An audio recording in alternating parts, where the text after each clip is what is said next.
안녕하세요. 감동의 모든 것입니다. 저희는 해외 커뮤니티 레딧과 감동의 모든 것 공식 이메일로 제보받은 실제 사연을 바탕으로 재구성한 스토리를 전달해드립니다. 구독과 좋아요, 알림 설정은 영상 제작에 큰 힘이 됩니다. 영상 수익은 독거노인 및 불우이웃에게 전액 기부되니 끝까지 시청 부탁드립니다. 그럼 본격적인 이야기 시작하겠습니다. 이보세요. 이유라도 물읍시다. 대체 뭐 하는 건가요? 대구에 있는 한 지하철 매표소 앞. 60대로 보이는 중년의 외국인 여성이 지하철 경찰대의 손에 어딘가로 끌려가고 있습니다. 하지만 한국의 지하철 경찰대원들은 빨리 오소라는 대구 사투리를 반복하며 외국인 중년 여성의 말은 아랑곳하지 않은 채 어딘가로 향하기 바쁜데요. 그런데 약 10분의 불편한 동행 뒤 지하철 경찰대의 손에 끌려가던 외국인 여성은 무언가를 발견하고는 소스라치게 놀라고 맙니다. 너무나 당황한 그녀는 곧바로 지하철 바닥에 주저앉아 통곡하듯 흐느끼고 마는데요. 과연 이 외국인 여성은 대구의 지하철에서 무슨 일을 겪은 것일까요? 안녕하세요. 저는 영국에서 대부분의 인생을 살아온 50대의 영국 아줌마 프린이라고 합니다. 저와 남편에게는 세상에서 둘도 없는 하나뿐인 딸 루나가 있는데요. 물론 지금의 루나는 어엿한 성인이 되어 결혼도 하고 지금은 임신까지 한 축복받은 인생을 사는 아이죠. 지금은 한국의 대구라는 도시에서 한국 남자와 결혼을 하고 행복하게 사는 루나이지만 저와 남편은 정말 수십 년의 세월 동안 루나가 한국에 가는 것을 반대해 왔는데요. 어렸을 때부터 루나가 다른 아이들보다 IQ가 높고 지능과 사고력이 매우 높다는 것을 알게 된 저와 남편은 그저 루나가 잘 되기를 바라는 마음에 영국의 영재 교육은 물론 유명한 대학교 선생님들에게 루나를 데려가 루나가 조금 더 잘 되기를 바라는 마음에 상당히 많은 검사와 교육을 받아왔습니다.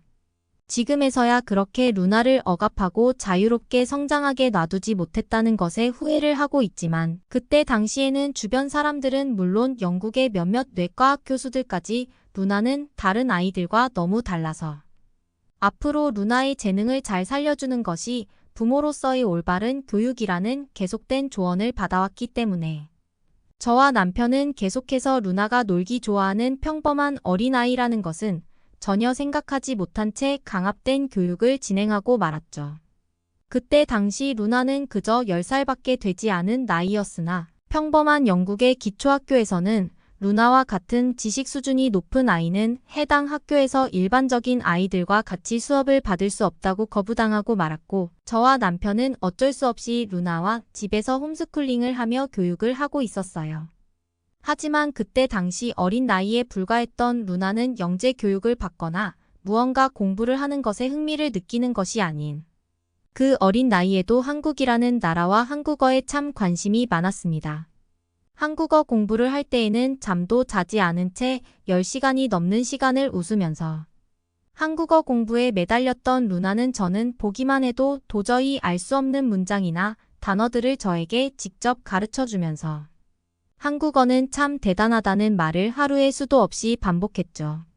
하지만 어리석었던 저와 남편은 루나가 무척 좋아하는 한국이나 한국어의 공부 때문에 다른 공부의 시간을 소모하지 못하는 것이 너무 안타까웠고 결국 저와 남편은 언제부터인가 루나가 한국어를 공부하고 있거나 한국의 도시에 대해 공부하고 있으면 곧바로 책을 뺏어서 당장 한국에 대한 공부를 그만두라며 혼을 내기도 했습니다.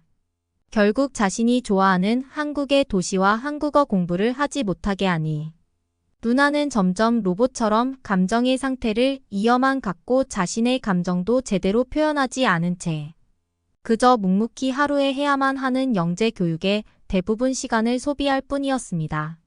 다른 아이들처럼 평범하게 놀지도 않았고 밖으로 나가지도 않았죠.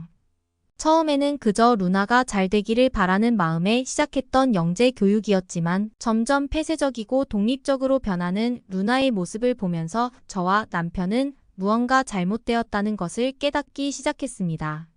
무려 5년이 넘는 시간을 영재 공부에만 매달려왔던 루나는 다른 아이들과 마찬가지로 기초학교를 졸업해야 할 날이 다가오게 되었고 결국 대학교에도 입학해야 되는 시기가 다가오고 말았죠. 저와 루나는 하루에도 몇 번씩 영재 교육이 아닌 몰래 한국어 공부를 하는 루나 때문에 싸우는 날이 많았고, 저는 점점 그럴수록 딸인 루나에게 화가 나는 것이 아니라 한국이라는 나라가 존재한다는 것에 화가 나기 시작했어요. 부모의 마음이 아니면 절대 이해할 수 없는 것이고, 자식이 내 마음대로 되는 것도 아니겠지만 정해진 영재 교육대로 따르기만 하면 루나에게 더 좋은 것인데 왜 저렇게 한국에 대해서만 공부를 할까 하는 좋지 못한 마음에 그만 루나에게 화를 내고 말았습니다. 그래서 그런 것일까요? 루나는 대학교에 입학할 나이가 되자마자 더는 자신에게 아무것도 명령하지 말라는 말과 함께 집을 나가 독립해버리고 말았어요. 학생 시절 평생을 공부만 해서 모아놓은 돈도 없었을 것이기에 저는 대체 나가서 뭘 하겠다고 그러니라며 화를 내고 달래보기도 했지만 루나는 그저 아무 말 없이 작은 캐리어 가방과 함께 집을 나가고 말았죠. 회사에 일이 바빴던 남편은 그제서야 우리의 부모로서의 교육이 크게 잘못된 것 같다고 했고, 이제부터 성인이 되었으니 루나가 자유롭게 자신의 인생을 살게 놔두자며 상황을 지켜보더군요. 그 후 약 한 달 뒤, 루나는 자신과 친하게 지내던 친구의 집에서 룸메이트 형식으로 같이 살고 있다며 먼저 연락이 왔더군요. 자신도 그저 화가 나고 답답한 마음에 집을 나가서 미안하다는 말로 대화를 이어나가던 루나는 급작스럽게 자신의 꿈을 외과의사로 정했다며 뜬금없는 소리를 늘어놓기 시작했습니다. 살면서 단 한 번도 저에게 무엇을 하고 싶으니 해달라고 한 적이 없던 아이였는데 20살이 되자마자 자신의 꿈은 의사라고 말하는 루나의 전화에 저는 너무 당황하기도 했지만 그저 하고 싶은 것이 생긴 루나의 모습에 기쁘기도 했어요. 그리고 지금까지 얼마나 남편과 제가 교육으로 인해 억압했으면 자신의 꿈을 숨겨왔을까라는 생각마저 들면서 영재 교육이라는 이유 때문에 루나의 학생 시절을 억압한 저와 남편의 행동을 반성하게 되더군요. 외과 의사가 되고 싶다던 루나는 똑같은 꿈을 가진 다른 아이들보다 조금 늦게 공부를 시작했지만 최대한 빨리 꿈을 이루기 위해 노력해 볼 것이라며 저에게 자신은 친구와 함께 잘 지내고 있으니 간간히 연락을 해주겠다는 말과 함께 걱정하지 말라는 말을 남기고 전화를 끊더군요. 저는 곧바로 남편에게 루나가 외과 의사가 되고 싶어 한다는 대화들을 전달해 주었고 남편도 그것 참 다행이라면서 이제 루나가 자신의 인생을 살 수 있게 부모로서 그저 지켜보자는 말을 해주었습니다. 그렇게 루나는 무려 5년이 넘는 시간 동안 외과 의사가 되기 위한 새로운 의과대학 입학과 졸업 그리고 다양한 시험들을 치르기 시작했습니다. 영국에서는 그래도 꽤 어려운 직업군에 속하던 외과 의사였던 것 때문인지 루나는 몇 번이나 마지막 대학 졸업 시험에서 탈락하기도 했지만 마지막 6년 차가 되던 날에 최종적으로 의사 자격증 그리고 모든 실습 업무를 채운 정식 외과 의사가 될 수 있었습니다. 그 사이 루나는 단 한 번도 투정도 불만도 부리지 않았고 그저 2달에 한 번씩 저와 남편이 머물고 있는 집에 와서 저녁을 먹고 쉬고 가는 것이 전부였지만 저와 남편은 단 한 번도 루나에게 시험에 대한 얘기나 앞으로의 미래에 대한 얘기를 꺼내지 않았어요. 그것이 딸인 루나에게 스트레스를 줄 것 같았고 굳이 말하지 않아도 루나가 잘해줄 거라고 믿고 있었기 때문이죠. 하지만 6년이라는 노력의 시간 끝에 자신의 외과를 개원할 수 있게 된 루나는 합격하자마자 저와 남편이 머물고 있는 집에 찾아와 충격적인 소리를 하기 시작했어요.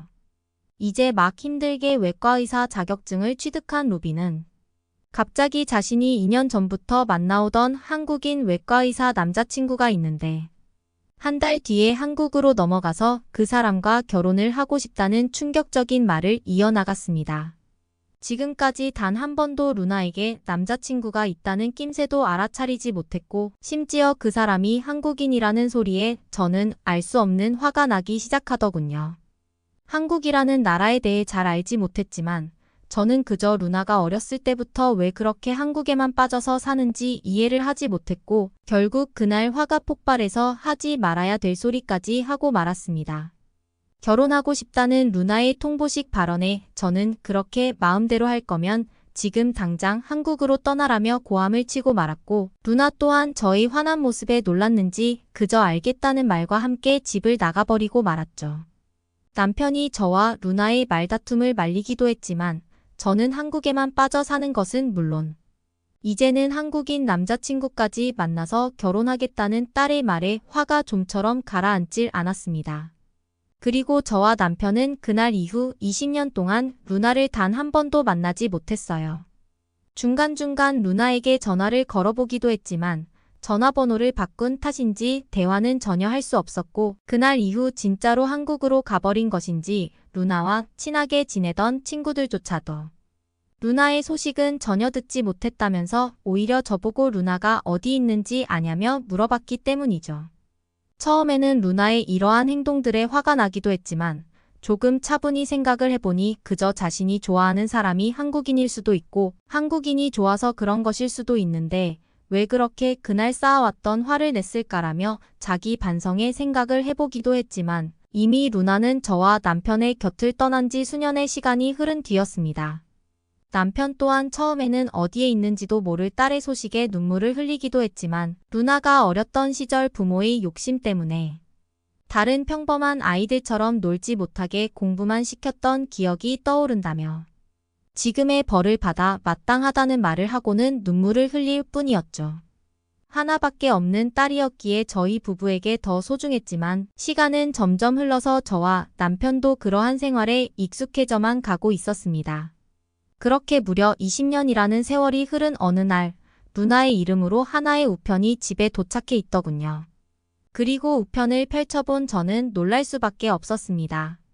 한국의 대구라는 도시에서 외과 의사로 안정적인 생활을 하고 있다는 루나는 자신이 근무하며 의사 가운을 입고 있는 사진을 함께 보내주면서 지난 수십 년의 세월 동안 바쁘기도 하고 서로 마음이 맞지 않는 문제 때문에 연락을 못 드려서 죄송하다는 말과 함께 이제는 모든 상황이 안정적으로 바뀌었으니 저와 남편이 한국으로 와줄 수 있는지 물어보는 내용이 적혀 있었죠.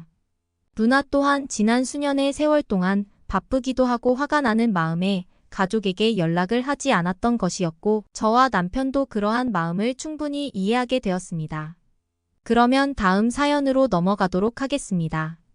캐나다행 비행기 안신입 승무원이 갑자기 동양 남성을 막아서고 소리칩니다. 승객의 몸에 손을 댔다가는 가만두지 않겠다며 동양 남자를 강하게 경계하는데요. 지켜보던 베테랑 승무원은 10여 년 전의 신비한 경험을 떠올리게 됩니다. 그러고는 신의 손에 맡기자는 이상한 말을 하며 신입 사원을 말리는데요. 어떤 사연이 있는지 한번 들어보겠습니다. 안녕하세요. 저는 에어제트에서 근무하고 있는 제시카라고 합니다. 떨리는 첫 비행의 기억이 아직도 생생한데 어느덧 현장에서 뛰고 있는 최고참이 되어 기내를 진두지휘하고 있네요. 현재 저는 수석 사무장으로 활동하고 있는데요. 10여 년 전 인턴부터 시작해서 주니어 시니어를 거쳐 부사무장, 사무장, 선임 사무장까지 한 단계 한 단계 올라오면서 참 많은 나라를 다녔고 다양한 분들을 만나며 많은 일을 경험해 왔습니다. 저에게 승무원이라는 직업은 천직이 아닐까 싶을 정도로 긴 시간 동안 제 직업에 만족하며 근무를 하고 있어요. 이제는 가끔 체력적으로 조금씩 힘들긴 하지만 그래도 가능한 한 현장에서 오래도록 근무하고 싶어서 쉬는 시간은 거의 운동하는 데 쓰고 있어요. 그래서 그런지 아직까지 주변에서 신입들에 비해 에너지가 뒤지지 않는다는 소리도 많이 들어요. 10여 년이란 시간만큼 비행하면서 많은 에피소드들이 있는데 오늘은 그 중에서 몇 가지를 이야기해 볼까 합니다. 승무원은 보통 팀으로 비행을 하는데요. 한 팀은 보통 12명 내외로 구성됩니다. 팀장과 부팀장 그리고 팀원으로요. 팀장은 비행 중 주로 상위 클래스인 퍼스트와 프레스티지 클래스에서 근무를 하며 비행을 총괄하고 부팀장은 이코노미 클래스에서 근무하며 서비스를 진행하죠. 팀장과 부팀장의 근무 공간은 다르지만 언제든지 서로를 서포트할 수 있도록 유기적으로 움직이는 게 핵심입니다.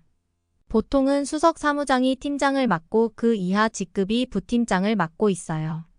이 한 팀이 얼마나 손발이 잘 맞게 서비스를 해내느냐가 그날 비행의 성과를 좌우하죠. 그래서 저는 항상 팀 동료 간의 이해와 소통이 중요하다고 생각하며 일하고 있습니다. 어린 친구들도 저를 어려워하지 않고 언제든지 도움과 조언을 요청하도록 분위기를 이끌고 있죠. 그게 제 팀이 항상 승객분들께 좋은 평가를 받는 핵심 비법입니다. 그렇지만 팀 간 손발이 환상적으로 잘 맞아도 난감한 순간들도 어쩔 수 없이 맞게 되는데요. 그렇게 해결하기 힘든 문제에 직면했을 때 보통 주니어 승무원들은 울상이 되어 저를 찾아옵니다. 얼마 전 비행에서 있었던 일이에요. 이제 막 인턴을 벗어나서 주니어 승무원을 단 라니가 거의 울 듯한 표정이 되어 저에게 급히 오더군요. 이코노미 좌석 쪽에 지금 난리가 났다는 거예요. 승객 한 분이 땀을 뻘뻘 흘리시며 메스꺼움과 어지러움을 호소하신다고요. 당연히 기내 구급함에 있는 소화제를 드렸는데 그걸로는 증상이 전혀 호전되지 않았는지 더 심한 고통을 호소하신다고요. 저는 라니와 함께 얼른 이코노미 클래스 쪽으로 가봤는데 라니의 말처럼 덩치가 좋으신 어느 중년의 캐나다 남성이 고통스러워하고 계셨어요. 그리고 그 옆에는 동양인 남성 한 분이 환자를 살펴보고 계셨죠. 제가 의사시냐고 물었더니 동양인 남성분은 한의사라고 답하더군요. 그러면서 환자가 급하게 체를 한 것 같은데 손과 발을 침이나 바늘로 찔러서 혀를 뚫어주면 금방 나을 것이라고 대답했습니다. 그 말을 들은 라니는 기겁을 하며 동양 남성을 막아섰죠. 지금 환자의 피부를 바늘로 뚫겠다는 것이냐며 그런 행동은 절대 용납할 수 없다며 강하게 소리쳤습니다. 그런 라니의 모습을 보니 10여 년 전에 제 모습이 떠올랐어요. 그때 제가 했던 신비한 경험이요. 아마도 2003년으로 기억합니다. 2002년 한일 월드컵이 끝난 다음 해니까 2003년이 맞을 거예요. 아주 인상 깊은 나라의 대표팀이 있었는데 바로 한국이었죠. 월드리그에서 뛰는 선수 하나 없는 동양의 작은 나라에서 아무리 홈어드밴티지라는 이점이 있다고 해도 믿을 수 없는 투지와 정신력으로 경기를 치르는 모습은 정말 감동을 불러일으켰는데 더 놀라운 것은 그들이 만들어낸 성적이었죠. 한국 대표팀은 정말 경이로운 4위라는 성적을 만들어내더군요. 그 이후부터 한국이라는 나라가 제 관심사에 들어왔죠. 그 당시 아직 비행 경험이 많지 않았던 저는 한국은 가보지 않은 상태였고 한국의 옆나라 일본만 몇 번 다녀온 경험이 전부였습니다. 그러다가 드디어 그 다음 해에 한국의 인천에 비행 스케줄이 잡힌 걸 보고 기대감에 흥분했던 기억이 또렷해요. 비행을 마치고 서울 관광을 할 계획을 즐겁게 세웠으니까요. 지금이야 한국이 세계적으로 대단히 영향력을 떨치고 있지만 그때만 해도 한국이라는 나라가 어디에 존재하는지도 모르는 유럽인들이 태반이었고 그나마 2002년 월드컵이 있어 일부 축구 팬들은 한국을 알게 된 상황이니 10여 년 전에 저에게 한국행 비행은 미지의 동양 국가 탐방이었던 셈이죠. 그렇게 기대하던 비행날 12시간이라는 긴 비행이기에 제법 긴장이 되었습니다. 긴 비행일수록 돌발 상황은 일어나기 마련이니까요. 아니나 다를까 비행 시작하고 5시간쯤 지났을까 좌석에서 호출을 해서 가보니 젊은 한국 여성 한 분이 땀을 흘리며 고통스러운 표정으로 계셨죠. 아까 먹은 기내식이 체한 것 같은데 약을 부탁한다고요. 얼른 구급함을 열어 소화제를 가져다 드렸지만 승객의 증상은 더 심해져 갔어요. 시간이 조금 흐르자 여성분에게는 심한 편두통과 호흡 곤란까지 온 상황이었습니다. 급히 기장님께 환자 발생 상황을 보고하고 기내에 의사가 있는지 방송을 했죠. 하늘이 저를 도왔는지 비행기 안에는 한국인 의사들이 단체로 관광을 떠나는 길이었습니다. 그렇게 의사가 많이 타고 있는 비행기도 드물테고 많은 의사들이 계시니 금세 문제가 해결될 것이라고 믿었죠. 그러나 치과 안과 심장내과, 비뇨기내과 등등 많은 전문의들이 그녀를 살펴보았지만 아무도 그녀의 증상을 해결하지 못했고 급기야 그녀의 얼굴은 점점 보라색이 되어갔어요. 정말 큰일이 나는구나 싶을 때 작은 체구의 중년. 한국 여성이 조용히 다가와서는 바늘로 그녀를 찔러주면 증상이 완화될 거라고 말하며 자기가 할 줄 안다며 옷에 달린 브로치를 빼서는 번쩍이는 바늘로 환자를 진짜 찌르려고 했어요. 저는 정말로 기겁을 했어요. 지금의 라니와 똑같은 모습이었죠. 혹시나 이대로 두었다가 승객에게 큰일이 일어날까 싶어 무섭기도 했지만 제가 보는 앞에서 그녀를 바늘로 찌르게 두었다가는 더 큰 일이 일어날 거라고 생각했죠. 저는 아주 강한 어조로 중년 한국 여성을 제지시키고 자리로 돌아갈 것을 부탁했습니다. 그리고는 팀장님께 이 상황을 보고하기 위해 잠시 자리를 비운 몇 분 사이에 제 눈에 띄지 않게 허리를 구부리고 살금살금 아픈 여성에게 다가간 중년 여성이 손가락 여기저기를 찌르고 있었습니다.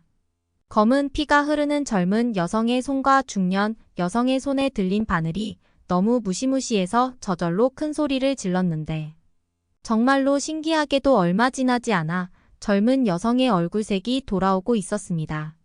그리고 그 젊은 한국 여성은 몇 분 지나지 않아 화장실에 갔다가 오더니 완전히 멀쩡해진 얼굴로 나오더군요. 젊은 여성은 손을 따고 나니 신기하게 트름이 나오면서 토가 나왔고 토를 하고 나니 두통과 메스꺼움이 순식간에 사라졌다면서 저희에게 본인의 상태를 설명하며 더 이상 걱정하지 말라더군요. 그러면서 한숨 자고 일어나더니 배가 고프다며 컵라면을 찾더라니까요. 함께 있었던 동료 모두 얼마나 놀랐고 신기하면서 동시에 기가 막혔는지. 몇 년이 지난 후에도 가끔씩 그때의 팀원들이 만나서 수다를 떨면 그날의 한국행 비행에서 있었던 일을 이야기하고는 했어요. 그래서 10여 년 전에 저처럼 라니도 지금 눈앞에 펼쳐진 상황이 몹시 황당할 것이라 충분히 이해가 되었습니다.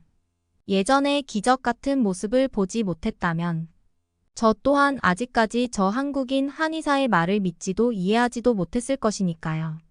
저는 놀란 나머지 약간 흥분한 라니에게 부드러운 어조로 달래듯 이야기했습니다. 지금 상황에서 우리가 할 수 있는 일은 없고 과거에도 이런 일을 경험해 봤는데 정말 놀라운 효과를 내 눈으로 직접 보았다. 아픈 승객이 저 한의사분께 치료받길 원하시면 치료를 받게 두고 원치 않으시면 그만두게 하자고요. 경험이 많은 수석 사무장인 제 말에 그제서야 라니는 환자를 가로막고 서 있던 자리에서 한 발짝 뒤로 물러나더군요. 아직 어린 신입 승무원이지만 승객을 향한 진심이 느껴져서 참 기특했습니다. 체한 캐나다 남성 승객은 몹시 괴로운 듯 보였고 고민하더니 결국 한국인 한의사에게 자신의 손을 맡기더군요. 한의사는 당뇨 환자들이 쓰는 주사 바늘을 구해서는 손가락 몇 군데를 찔렀습니다. 어느새 기내 안에 모든 승객의 시선은 한국인의 손놀림에 집중되어 있었죠. 저도 과연 캐나다인에게도 저 마법 같은 바늘 찌르기가 통할까 숨죽여 지켜봤는데 곧 캐나다인의 손에서 검붉은색의 피가 나오더니 얼마 지나지 않아 혈색이 돌아오더군요. 라니를 비롯한 많은 승객들은 모두 환호성을 지르며 박수를 쳤어요. 저조차도 처음 본 광경도 아니었는데도 보고 또 봐도 놀라웠습니다. 라니는 한국인들은 아마도 손에 특별한 능력을 타고 나는 건 아닐까 싶다며 정말로 놀란 눈치였습니다. 그리고는 한국인 한의사에게 가서 정중히 사과하더군요. 이렇게 훌륭한 의사를 몰라보고 아까 자기가 너무 무례하게 군 것 같아 사과드린다고요. 한국 남성분은 사람 좋게 웃으시며 직업 정신이 투철해서 보기 좋았다면서 오히려 라니를 칭찬해 주었습니다. 대선배인 제가 보기에도 라니는 정말 신입다운 패기와 열정이 돋보이는 승무원이었습니다. 다소 스펙타클했던 그날의 비행이 끝나고서는 호텔에 모여 저녁 식사를 하는데 귀여운 라니가 정말 신기하지 않냐며 한국인의 특별한 능력을 극찬하는데 부팀장인 하루카가 자기도 특별한 경험을 했다면서 거들더군요. 팀장님, 저희 2년 전에 푸켓에서 겪은 일 기억 안 나세요? 그 한국인 승무원 수키 씨 기억나시죠? 하루카의 말을 듣고 보니 그날의 기억이 생생하게 떠오르더군요. 푸켓에서 돌아오는 비행기 안에서 중국인 남성 고객이 옆구리를 움켜쥐고 바닥에서 구르고 있었어요. 짧은 중국어 실력으로 어디가 불편하냐고 물으니 옆구리가 아프다고 했습니다. 구체적으로 어떻게 아프냐고 물으니 대답은 하는데 못 알아듣겠고 환자의 상태를 봐서는 조금 심각한 상황이었기에 비상이 걸렸고요. 환자 승객이 오른쪽 옆구리를 눌러달라고 했는데 아픈 부위를 누르고 마사지를 해주니 좀 낫다고 고개를 끄덕였습니다. 기내에 탑재된 맥박 측정기와 혈압 측정기로 맥박과 혈압을 재보니 정상인데 환자는 아파 죽겠다는 표정이었고요. 일행들이 와서 환자의 병명을 이야기해 주는데 그들은 영어가 짧고 저는 중국어를 잘 몰라 의사소통이 되지 않아 글로 써서 번역해 보니 신장결석이었습니다. 평소에 먹는 약이 있냐고 물으니 없어서 위성전화를 통해서 지상에 있는 회사 의사 선생님으로부터 몇 가지 기내 약 처방을 받았는데 환자는 먹지 않겠다고 버텼죠. 그냥 아픈 부위를 마사지 해달라면서요. 바로 그때 동료 승무원이자 한국인인 수키 씨가 나섰는데 자기가 환자 승객을 돌보겠다고 했어요. 이후 몇 시간 동안 환자 옆에 앉아서 따뜻한 물을 마시게 하고 아픈 부위를 눌러주던 수키는 어떤 리듬을 타고 입으로 멜로디를 반복해서 부르며 환자의 배를 쓰다듬더군요. 그 노랫소리와 손길에 마법의 주머니라도 넣었던 건지 환자는 시간이 지날수록 통증이 줄어드는 듯했고 아파서 얼굴을 찡그리다가도 꾸벅꾸벅 졸기도 했습니다. 그렇게 두어 시간 승객을 수키 씨가 전담해서 간호한 후 공항에 도착해서 비행 중 미리 요청해 놓은 휠체어를 타고 환자를 빠르게 병원으로 이송할 수 있었습니다. 그리고 얼마 후 회사에는 그 중국 승객이 보낸 감사 메일이 도착했습니다. 중국 사람들은 웬만하면 칭찬 편지를 보내지 않는데 승무원이 어떻게 얼마나 잘했기에 감사 편지를 썼냐며 객실 본부장님까지 궁금해하는 일이 벌어진 것입니다. 저를 비롯한 많은 사람들이 수키 씨의 비법을 궁금해했는데 수키 씨는 부끄럽다는 듯이 미소 지으며 답했습니다. 그냥 저 어린 시절 배가 아프면 엄마가 배를 쓰다듬어 주면서 불러주던 노래가 있는데 엄마 손은 약손이라는 문장을 반복하는 거예요. 저도 모르게 그 노래가 입에서 나오더라고요. 한국인이라면 누구나 아는 문장과 멜로디예요. 얼마나 대단한 손이기에 만지기만 해도 엄청난 신장 결석의 고통까지 낫게 했냐며 모두들 농담 반 칭찬 반하며 한국인들은 모두 약손을 가지고 있겠다고 했죠. 오늘 사건 때문에 다시 기억이 난 예전의 에피소드들을 같이 이야기 나누며 우리들은 모두 한국인들에겐 뭔가 특별한 게 있긴 한 것 같다며 웃었는데요. 과학적인 의술인지 아닌지는 알 수 없지만 분명히 효과를 눈앞에서 보았으니 저는 한국인들이 좀 특별한 것 같긴 합니다. 다른 것보다 손으로 하는 일은 뭐든 뛰어난 사람들임에는 분명한 것 같아요. 라니를 비롯한 어린 승무원들은 모두들 한국이라는 나라가 꽤 신비롭고 호기심이 간다면서 다음 비행 스케줄이 한국이었으면 좋겠다며 웃더군요. 마치 10여 년 전에 제 모습을 보는 것 같아서 절로 웃음이 지어졌습니다. 신입 승무원들뿐만 아니라 저도 오랜만에 한국에 얽힌 일들을 떠올리다 보니 오랜만에 한국에 방문하고 싶어지네요. 저와 신입들 모두를 위해서 빨리 한국행 스케줄이 잡히길 바라봅니다. 그러면 다음 사연으로 넘어가겠습니다. 결혼을 하신 분들이라면 다들 결혼을 하기 전 양가 부모님에게 인사를 드리러 가던 가슴 떨리던 일을 기억하실 텐데요. 오늘은 한국 남자와 결혼한 호주 여성이 그 당시 이를 회상하며 보내주신 사연을 소개해드리려고 합니다. 벌써 5번째 결혼 기념일을 맞이하는 호주. 여성이 한국 남자와 결혼을 했을 당시의 일을 떠올리며 글을 남겼다고 하는데요. 도대체 무슨 사연인지 같이 들어보시겠습니다. 안녕하세요. 저는 호주에서 온 비비안입니다. 저는 한국인 남편과 결혼하여 서울에 정착한 지 벌써 5년이 되었습니다. 제가 오늘 여러분께 들려드릴 사연은 처음 한국인인 남편을 만나 한국에 놀러 갔을 때 정말 깜짝 놀라고 신기했던 경험에 대해 말씀드리려고 합니다. 저는 계속 호주에서만 살았기 때문에 한국에서 살게 될 것이라고는 한 번도 생각해 보지 않았지만 7년 전 유럽 여행 중이던 남편을 만나게 된 이후로 많은 것이 바뀌었습니다. 처음 남편을 만났을 당시만 하더라도 동양인과의 교류가 전혀 없었기에 호기심이 더 컸었던 것 같아요. 하지만 남편이 호주에 머물렀던 일주일 동안 우리는 전생의 인연을 만난 듯 서로에게 끌렸습니다. 자연스레 남편이 살고 있는 한국이 너무 궁금하기도 했고요. 남자친구는 유럽 여행이 끝나고 한국으로 돌아갔고 그 후로도 우리는 꾸준히 연락을 하며 인연을 이어나갔습니다. 그러던 어느 날 남자친구는 한국에 한번 놀러 오지 않겠냐는 제안을 했습니다. 그 당시 학생이었던 저는 한국에 가기 위해서는 많은 돈이 필요했기에 6개월 동안 카페에서 아르바이트를 하며 여비를 모았고 부모님에게 약간의 도움을 받아 한국 여행을 가기로 했습니다. 저는 그렇게 늦은 밤 인천공항에 도착하게 되었어요. 한국의 인천공항에 도착해서 처음 느꼈던 것은 공항에서 근무하는 승무원들이 너무 친절하다는 것이었고 게이트 밖을 나갔을 때 보이던 밤 풍경이 너무 아름다웠던 기억이 납니다. 그 당시에는 남자친구였던 남편은 대구에서 살고 있었기 때문에 첫날에는 인천공항 근처에 있는 호텔에서 숙박을 하고 다음 날 남자친구를 만나러 KTX를 타고 대구를 가게 되었어요. 열차를 타고 대구로 향하면서 보이는 풍경들은 제가 살고 있는 호주과는 너무 달라서 내가 지금 꿈을 꾸고 있는 건가 하는 생각이 들기도 했습니다. 처음에는 왜 서울 구경을 먼저 안 시켜주고 대구로 오라고 했지라는 생각이 들었지만 남편이 자신의 어머니를 소개시켜주려고 저를 대구로 오라고 한 것이라는 걸 나중에 알게 되었어요. 호주에서는 부모님께 남자친구를 소개시켜드리는 것이 대수롭지 않은 일이지만 한국에서는 큰 의미가 있다는 것도 그때는 알지 못했습니다. 그렇게 아무것도 모른 채 대구에 도착해서 남편이 자신의 단골집이라는 식당을 데려갔는데요. 저는 정말 깜짝 놀랐습니다.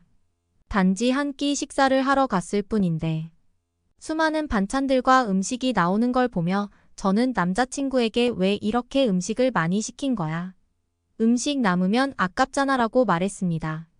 하지만 그 수많은 음식들이 기본으로 나오는 반찬이라는 것을 알았을 때 2번 놀라게 되었어요. 그리고 그 메뉴가 백반이라는 것을 들었을 때 메뉴 이름이 참 예쁘다고 했더니 남자친구는 박장대소하며 백반이라는 이름이 예쁘다는 얘기는 처음 듣는데 너무 재미있다고 말했습니다. 계란찜과 제육볶음 등 처음 맛보는 한국의 음식은 정말 맛있었어요. 지금도 전 한식을 가장 좋아해요. 유럽에서는 포리지라고 불리는 것을 먹곤 했는데 한국의 요거트에 귀리 같은 곡물을 넣었다고 보시면 될 거예요. 포리지와 샌드위치를 자주 먹는 것에 익숙해서 한국의 백반은 저에게 있어 신세계였습니다. 남자친구는 제가 음식을 허겁지겁 먹는 모습을 보며 천천히 먹으라며 누가 안 뺏어 먹는다고 농담을 하더라고요. 그만큼 정신없이 먹었던 것 같아요. 그리고 그 다음 날 남자친구는 자기의 가족이 살고 있는 집에 놀러 가자고 제안했습니다. 저는 한국의 가정집을 보고 싶기도 했고 남자친구의 부모님도 어떤 분이신지 궁금했기에 흔쾌히 같이 가자고 하고 남자친구 집에 놀러 갔습니다. 제가 초대받은 시간이 딱 저녁 식사 시간이었어요. 아무래도 처음 남자친구의 부모님을 찾아뵀는데 식사 시간에 가면 부담스러워 하실 것 같아 저녁 식사를 마치시면 인사드리러 가겠다고 했습니다. 그랬더니 남자친구는 당연히 같이 가서 밥을 먹어야지 라고 말하며 저를 집으로 데려갔습니다. 호주에서는 친구 집에 약속을 하지 않은 상태로 식사 준비 시간에 가는 것이 예의에 어긋나는 행동이거든요. 그래서 남자친구에게도 그러면 안 되는 거 아니냐고 물었지만 제 남자친구는 신경을 쓰지 않더라고요. 그렇게 갑작스럽게 처음 만난 남자친구의 어머니는 저희 엄마보다 더 엄마 같다고 생각할 정도로 좋은 분이셨고 어머님과 가까운 사이가 되었습니다. 서로 다른 국적이라도 부모, 자식 간의 정은 어디서나 똑같다를 느끼게 해줬기 때문이죠. 지금의 시어머니를 처음 만난 날 저를 보면 너무 예쁘다며 제가 불편하지 않게 어떻게든 배려해주고 싶어 하신다는 걸 저는 느꼈습니다. 혹여나 음식이 제 입맛에 안 맞을까 봐 노심초사하며 이것저것 먹어보라며 조심스럽게 권유하시는 모습을 보며 참 좋은 분이시라고 생각하기도 했어요. 호주에서는 호스트가 파티를 열면 참여하는 사람들이 각자 자신의 음식을 싸와서 먹는 것에 익숙했기 때문에 어떻게 낯선 사람에게 이렇게 친절할 수 있지라고 생각했습니다. 하지만 한국 생활에 익숙해질 때쯤 많은 한국 사람들은 정이 많고 배려심이 많다는 걸 알게 되었고 어느새 저도 상대방에게 배려하고 친절하게 대하는 것을 보면 문화의 힘이 정말 대단하다고 느꼈어요. 한 번은 결혼하고 나서 오랜만에 호주에 가서 친구들을 만나 파티를 했는데 친구들에게 어느 순간 저희 시어머니처럼 이것저것 챙겨주고 있더라고요. 제 친구들은 저에게 비비안 너 왜 그래? 뭐 잘못 먹었어? 라며 당황하더라고요. 이 정도면 저 완전히 한국인 된 거 아닌가요? 사실 이제는 호주에 사는 것보다 한국이 더 편하고 포근한 느낌이 들곤 해요. 결혼식을 할 때 호주에 사는 가족들과 함께 한국에 온 적이 있었어요. 저희 부모님과 함께 제가 먹었던 대구 백반을 다시 한번 먹은 적이 있는데 아빠가 연신 엄지를 치켜들며 본인도 한국에서 살고 싶다고 농담으로 말씀하시는 걸 보고 제가 다 뿌듯했지. 뭐예요? 지금도 부모님과 통화를 할 때면 한국에서 드셨던 음식에 대해 자주 이야기를 하곤 합니다. 호주 부모님 집에 갔을 때 남편이 만들어드린 제육볶음과 오징어 볶음에 감탄하시며 호주에서 한국 식당을 차리라며 농담을 하셨고 남편이 해드린 음식을 하나도 남김없이 드셨습니다. 가끔 친구들이 호주에서 살 생각은 없냐고 묻지만 지금 저는 한국 문화와 생활 방식에 너무 적응해버려서 오히려 호주에서 적응을 못할 것 같은 느낌이 들어요. 그리고 제가 가장 좋아하는 곳 중에 하나는 문화센터입니다. 집 근처에 사는 주민들을 위해 이렇게 깨끗한 시설을 제공해주고 저렴한 비용으로 여러 가지 취미를 배울 수 있다는 것에 너무 감격했어요. 취미 활동을 위한 프로그램들은 물론이며 취미가 직업으로 발전할 수 있게 도와주는 교육 프로그램에 정말 감탄했습니다. 호주에서는 무엇인가를 배우려면 수업 비용도 굉장히 비싸지만 차를 타고 멀리 나가야 하는 경우가 많기 때문에 한국의 문화센터를 보고 정말 대단하고 편하다고 느꼈어요. 이곳에서 처음 수업을 들었을 때 당황했던 기억이 있습니다. 호주에서는 선생님이 수업하는 도중에 학생들이 잠을 잔다거나 이어폰으로 노래를 듣고 각자 할 것을 해도 전혀 신경 쓰지 않고 본인의 수업만 하고 합니다. 하지만 문화센터 선생님들은 학생들 하나하나 신경을 써주시며 안 되는 것이 있으면 먼저 나서서 도와주시려고 하는 모습에 감동했던 기억이 나요. 선생님 덕분에 제 그림 실력도 굉장히 많이 늘었습니다. 정말 한국인들은 어느 곳에서도 배려와 친절이 넘친다는 걸 깨달은 순간이었어요. 나중에는 저도 한국에서 제가 좋아하는 일을 하며 행복한 결혼 생활을 지속하는 게 저의 꿈이 되었습니다. 오늘의 사연은 여기까지입니다. 응원이나 남기고 싶은 말이 있으시면 댓글로 남겨주세요. 사연자분께 전달해 드리겠습니다. 저희 감동의 모든 것은 실제 사연 제보를 받고 있습니다. 채택되신 분께는 선물도 드리고 있습니다. 저희의 사연이 여러분의 하루의 작은 힘이 될 수 있었으면 좋겠습니다. 지금까지 한국의 감동적인 이야기를 전해드리는 감동의 모든 것이었습니다. 구독과 좋아요를 눌러주시면 영상 제작에 큰 힘이 됩니다. 감동적인 사연을 주변 사람들에게 공유하고 함께 이야기 나눠보세요. 끝까지 시청해주셔서 감사합니다. 더욱 더 좋은 영상으로 찾아뵙겠습니다.